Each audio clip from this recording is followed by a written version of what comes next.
All right, so in this video, we're going to do some review of some stuff that hopefully is familiar because a lot of this will have been covered in general chemistry. This is kind of like our kind of crash course on what is the most important stuff from Gen Chem that you need to know to survive in organic chemistry. So we'll talk about some electron configuration, some bonding, and then some formal charge stuff. So let's go and start with a little bit about where electrons exist. Organic chemistry is going to eventually build up to be doing reactions. And for reactions, it's going to be electrons that are going to be involved. So we need to know where electrons exist.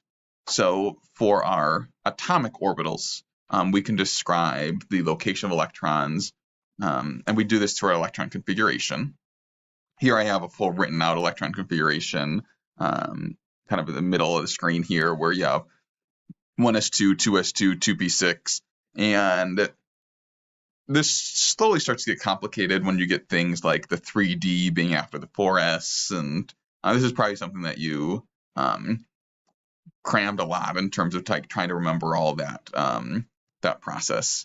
The one nice thing is for organic chemistry, we primarily are going to focus on carbon, where carbon is on the periodic table is down in our 2p block. So we are primarily going to focus actually on just our 1s2, 2s2, and 2p6. A lot of the D and F blocks and that shenanigans are all stuff that you'll save for inorganic chemistry to learn about. So the main orbitals that we're going to be thinking about are our s and our p orbitals. These each have unique shapes associated with those. When we think of our s orbitals, we often think of a sphere. That's my attempt at drawing a sphere. And every type of orbital is able to hold exactly 2 electrons. So our 2s orbital holds 2 electrons, and we often depict this by a energy level that we can fill with electrons, and we'd be able to put a total of 2 in our s orbital, 1 up and 1 down. Our spin plus and minus are 1/2s. Our p orbitals, on the other hand, have extra. There are a total of 3 p orbitals.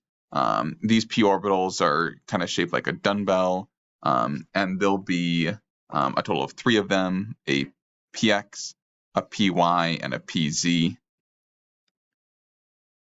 And these are going to be why we get a total of 6 electrons in our p orbitals. As a kind of electron filling, you will start by putting 1 electron in each, and then you'll then go back to fill up. So if we had 3, it'd be like this, and then our 4th one and our 5th one, as we kind of walk through our like Hund's and Aufbau and like different ways in which electrons get filled. Now, those are the main types of stuff that we'll kind of consider for our organic chemistry. And this actually is where we actually get our octet rule, which is something we'll define in a second. A completely filled s and p orbital would have a total of 8 electrons, that being a full s and then 3 different full p orbitals. Stuff like our d orbitals and stuff you can save for inorganic chemistry. There's also F block. Now, our periodic table is going to be a huge cheat code, not only at figuring out electron configurations, but also knowing a lot of information about our bonding. Let's go ahead and think a little bit about things that we can learn from the periodic table. And the first thing we'll do is thinking about our valence electrons. Now, our valence electrons are going to be described as the electrons that are in our outermost shell. Those are going to be the ones that are going to be involved in reactions because they're the furthest from the nuclei. They're most accessible and able to undergo reactions. If we wrote out our full electron configuration for carbon, for example, we could write out 1s2, 2s2, 2p2. Here, it's a 2p2 rather than a 2p6 because we do not have that full p orbital. If we look at where it is on the periodic table here, our 2s2 would be with our lithium and beryllium, 2p1 would be boron, and then 2p2 would be carbon. 2p3 would be nitrogen, so we're not there yet. So we only have 2 p orbitals that we're able to have involved. Now our valence electrons are going to be describing the ones in our outermost shell. That's going to be our n equals 2. So this right here is going to be associated with our valence. And in total, there's a total of 4 valence electrons. There are 2 in our s orbital and 2 in our p orbital. We tell that by the superscripts there. So we have a total of 4 valence electrons. Now you don't have to write out your full electron configuration to know that. The periodic table actually gives you a nice, hint at that based on your group number. So up here above where the carbon is, we see that it's in group 14. You might also see 4 depending on how your periodic table is set up. There are 10 in the D block, so whether that is 4 or 14 is equivalent. Just think of the last number. That gives you information about the number of valence electrons. So that 4 is going to tell us our 4 valence electrons. In that same note, if I asked you how many valence electrons does oxygen have, you wouldn't need to draw out everything. You can simply see here that it is in group 16, drop the 1, and that gives us 6 valence electrons that we have for our oxygen. So you can just simply use, get that highlight off, the group number of the periodic table to give you a lot of information about your valence electrons. One of the reasons you might need to know your valence electrons is drawing things like, for example, your Lewis structures. Your Lewis or Lewis dot structures are the main way in which you drew compounds in general chemistry. And these will have central atoms that are connected to stuff. So we can draw a Lewis structure for just an individual atom as well as a full molecule. So for our Lewis structure, if we had a carbon, we know that carbon has 4 valence electrons, so we will put 4 dots around it. Each of those dots corresponds to an electron. So this is 1 electron. I'll almost always abbreviate electrons as E minus because electrons carry a negative charge rather than writing out electrons because that's just a really long word. If we wanted to think about oxygen, oxygen would have a total of 6 valence electrons. And rather than having these fully spread out, what we'll do is we'll start making some lone pairs. So this is a lone pair, or 2 electrons that are not involved in bonding. These often are called non-bonding or lone pair electrons. In here, you'd have 2 sets of those, and then 2 single electrons that will go and want to form bonds. Similarly, we'll also see a lot of hydrogen. Hydrogen has just a single electron around it, and it will want to get 1 additional one to have a full octet. So speaking of octets, our octet rule is thinking a lot about stability and how many bonds atoms want to form. Your octet rule is really saying, can I get to the noble gas configuration? And noble gases are your group 18s, the far right of the periodic table. And those are ones that have every single shell or energy level fully filled with electrons. So for hydrogen, hydrogen only has an s orbital, so it can only have 2 electrons. So it really wants to get to helium, which is our number 2 in our top right of the periodic table. So it wants to get exactly 1 bond to be able to have the 2 electrons needed to have a completely filled. Our 2 Ps, which are going to be carbon, which is going to be one of our most common for organic chemistry, really wants to have a full s and p orbital, and that carries 8 electrons, and that's where that word oct comes from, an octagon having 8 sides, 8 electrons, octet rule. So for our carbons and our oxygens and our nitrogens, the ones that are in the easy kind of like 2 Ps, they're going to be a driving force to try to get 8 electrons. As you go beyond that and you start having D and F block, things can get really, really wonky, and you can actually have expanded octets. You'll learn in inorganic chemistry about like a 10 electron rule and 18 electrons and a bunch of other kind of things that I'll save for whoever your inorganic chemistry instructor is. nicely for organic chemistry, we're really going to be driving for that 8 electrons as much as possible. Now, if we think of carbon, for example, only having 4 electrons, how can it get more? And that's going to be through bonding. There are going to be 2 main types of bonding, ionic and covalent. Ionic is going to be when you have charges. Your most common example are going to be things like, for example, like sodium hydroxide, NaOH. Here, the sodium and that oxygen are just ionically attracted. That sodium is going to have no electrons and carries a positive charge, where that oxygen is going to have an extra set of electrons and a negative charge. Your ionic interaction is going to be that plus of that sodium attracted to that minus of the oxygen. That is going to be something other than in like when you kind of have like spectator ions, and those being tied to negative stuff are not going to be super common in organic chemistry. We're going to primarily focus on our covalent bonds.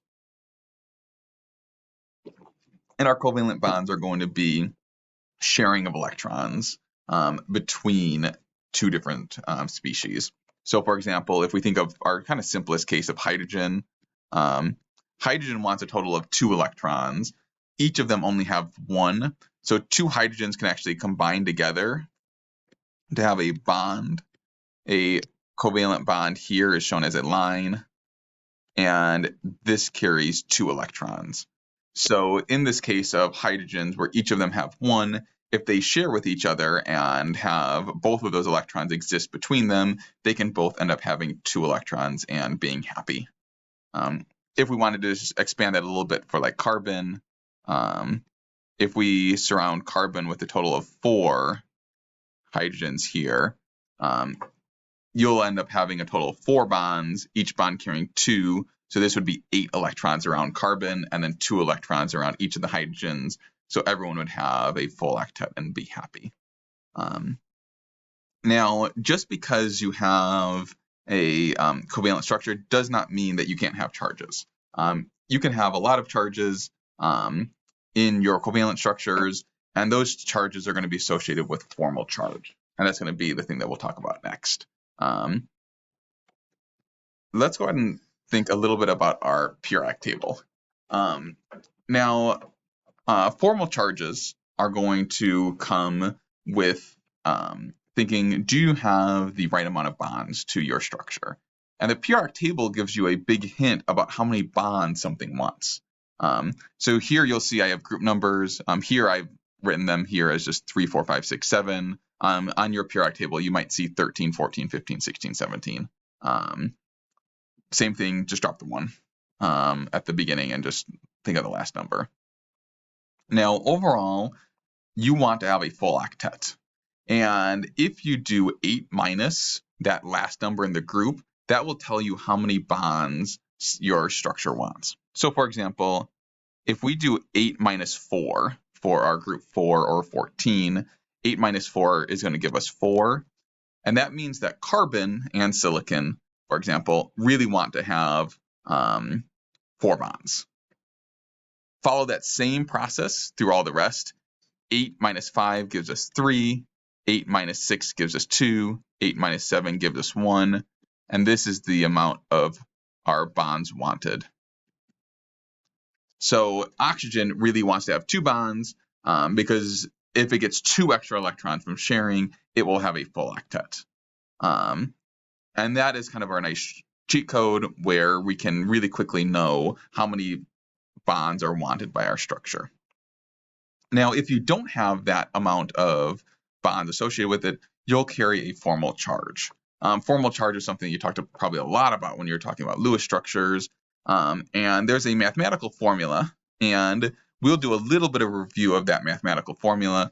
However, one thing that you'll start to get some really good practice on is as you're drawing these structures, which is going to be one of our focuses of our next class, you'll start to know these really, really easily without having to do the math. From the actual mathematical standpoint, formal charge is going to take the amount of valence electrons, and we know the amount of valence electrons from the periodic table. That group number gives us information. We're going to subtract how many electrons that are situated in lone pairs And then we are going to subtract 1/2 of the bonding electrons. Rather than doing fractions, because fractions scare me, this is the same as the number of bonds. So for example, in the case of our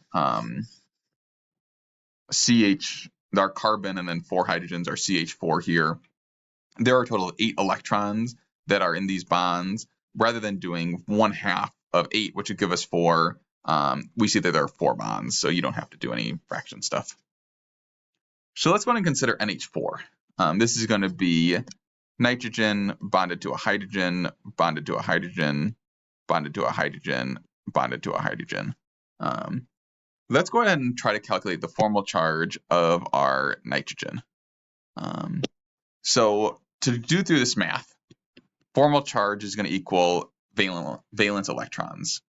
We find our valence electrons by looking at the periodic table. So here I see that nitrogen is in group 5 or 15, depending on what type of periodic table you're looking at. So that 5 is going to tell us the valence electrons. So nitrogen has 5. Next, we're going to subtract the number of non-bonding electrons. These are going to be electrons that are in lone pairs that are shown as a dot. Here we see that there are no dots, so -0. This is the kind of math I like. 5 minus 0 gives us 5. Now we're going to go through and we're going to subtract the amount of bonds. Overall, there are 4 bonds, so -4. 5 minus 0 gives us 5. 5 minus 4 gives us a +1. And that means that this nitrogen is going to carry a positive formal charge, and we'll often depict this with a plus. You'll note that we almost always will circle our charges just so it doesn't get lost, especially if you're using line paper. If you just do a little minus, it might very easily be lost. So circle your charges, whether it's a plus charge or a minus charge. Now you can actually know that this was going to carry a formal charge without even having to do that math based on kind of our trend that we showed up above here. We said that nitrogen really wants to get 3 bonds because it's in group 15 or 5. 8 minus 5 gives us 3. So it wants 3 bonds. Here we see it has 4 bonds, meaning it's not going to be happy and it's going to carry a charge. And that's kind of like your quick way where you don't need to walk through all of that math. Now let's get a little bit of practice here. What I have here is 3 different structures, each of them having specific elements that are highlighted. Carbon, oxygens in the middle, and then carbon, nitrogen, and oxygen at the end. Go ahead and pause the video for a second and try to walk through and calculate the formal charge for all 6 of those different atoms. And then when you unpause it, we'll really quickly walk through and just double check that you got the correct answers. So go ahead and pause the video and then try to do those 6 different formal charge calculations. All right, let's see how you did. So for our first one, our carbon, 4 for our valence, no lone pairs, and 3 bonds gives us a +1, meaning this carbon carries a positive formal charge. If we think of the double bonded oxygen, which is this one up top here, 6 is our valence electrons, 4 electrons that are the black dots for our non-bonding, -2 gives us nothing, meaning that oxygen is happy. It carries no formal charge. If I look at this one that we're coloring yellow, being our single bonded, 6 minus 6 minus 1 gives us a -1, so that's going to carry a negative formal charge on our single bonded oxygen. And then finally, for our last structure, 4, which is our valence, no lone pairs. There's a total of 4 bonds. 1, 2, 3, 4. That double bond counts as 2 because there are 2 bonds. So that carbon is happy, no formal charge associated with it. If we look at that nitrogen, 5 minus 0 minus 4 gives us a +1 formal charge, so a positive on that nitrogen. And then that oxygen is going to have the exact same math as the yellow oxygen on the last, a -1 formal charge. And you'll see that anytime you have an oxygen with 3 lone pairs and a single bond, it's going to carry a minus. And that's why a few minutes ago I said that you'll be able to do these without doing the math. So overall, +1 on the first carbon, neutral, and then -1 on our oxygens, and then neutral +1 and -1 on our nitrogen and oxygens on our third. Now, in terms of just kind of like some quick ways to think a lot about these, we know that nitrogen wants 3 bonds. So often you'll see nitrogen with 3 bonds and a single lone pair. That's going to be your neutral case for your nitrogen. If you get a minus formal charge, you're going to add lone pairs.